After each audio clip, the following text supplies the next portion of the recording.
اعوذ باللہ من الشیطان الرجیم بسم اللہ الرحمن الرحیم۔ آج پاکستان کی تاریخ میں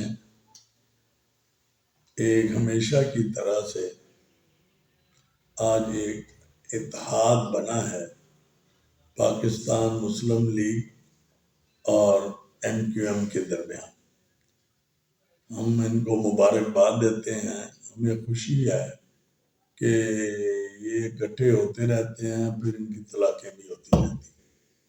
بہرحال ہم ان کو مبارکباد دیتے ہیں، ان کو یہ الائنس مبارک ہو۔ جہاں تک ملک کی معیشت کا تعلق ہے وہ سب کو پتہ ہے، جس دن سے نواز شریف صاحب تشریف لائے ہیں ڈالر اوپر جا رہا ہے، نیچے نہیں آ رہا۔ یہ معیشت کا حال ہے۔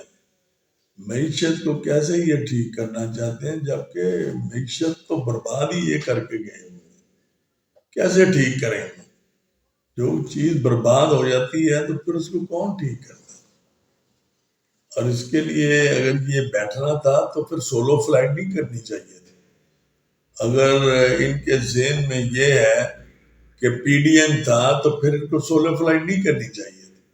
PDM کو اپنے اعتماد میں لیتے۔ ہم تو PDM کا حصہ نہیں ہیں، ہم تو ان کے ویسے الائی تھے۔ یہ PDM کو اپنے اعتماد میں لیتے اور جو بھی ڈیل کی تھی مولانا صاحب سے پوچھ کے کر لیتے۔ ڈیل تو انہوں نے کرنی ہوتی ہے، ہمیشہ یہ ڈیل کرتے رہے ہیں، کوئی نئی بات نہیں ہے۔ اگر ان کو اتنا ملک کا درد تھا تو PDM کو تو اپنی کو لے کے چلتے اور اس پہ کچھ غور و فکر کرتے تو پھر ہم کہتے ہاں بھائی نون لیگ ہے۔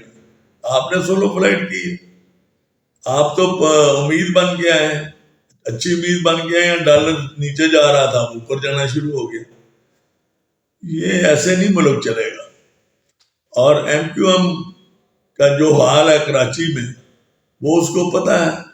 MQM تو انتظار کر رہی ہے کہ جنرل ضیاء کا، اس نے ان کو سیٹیں دی۔ جنرل مشرف کا، اس نے ان پہ شفقت کی۔ جنرل باجوہ صاحب نے بھی تھوڑی سی شفقت کی، لیکن اب یہ کہتے ہیں کہ وہ ہماری وراثت ہمیں دو۔ جو وراثت نہیں تھی، وہ ڈاکو راج تھا، وہ قتل و غارت کا راج تھا، وہ کراچی کی تباہی کا راج تھا۔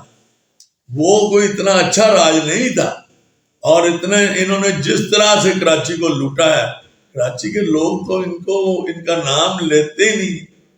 اب یہ MQM کو کسی طرف سے سہارا نہیں مل رہا۔ اب ان سب کو اکٹھا کر دیا ہے، سب نے اپنا علیحدہ جو ہے وہ بنایا تھا، سب کی ناکام ہو گئی ہیں۔ اب یہ اکٹھے ہوئے ہیں اور انشاءاللہ یہاں بھی شکست ہوگی۔ ابھی چند روز ہوئے، الیکشن ہوا ہے بلدیاتی، بری طرح سے MQM کو شکست ہوئی۔ یہ کیسی باتیں کرتے ہیں آپ؟ ان کو ملک کا فکر پڑ گیا۔ جنہوں نے کراچی جو ہب تھا اس کو تباہ کیا، اس میں ہڑتالیں کرائی ہیں، قتل و غارت کیا ہے، بوری بند لاشیں آئی ہیں۔ یہ ایسے نہیں چلے گا، یہ تو ہر چیز بھلا کے چلے گا تو پھر ملک چلے گا۔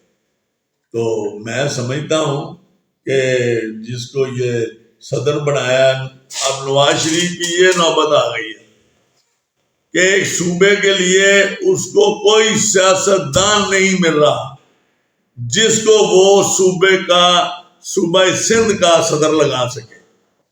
تو اس نے ایک ہائر کیا ہوا جو بشیر میمن ہے، سرکاری ملازم ہے، جو ان کا پروردہ تھا، اس کو یہ سندھ کا پریزیڈنٹ لگایا ہے۔ آپ اس سے اندازہ لگا لیں کہ ان کی سیاست ختم ہو چکی ہے۔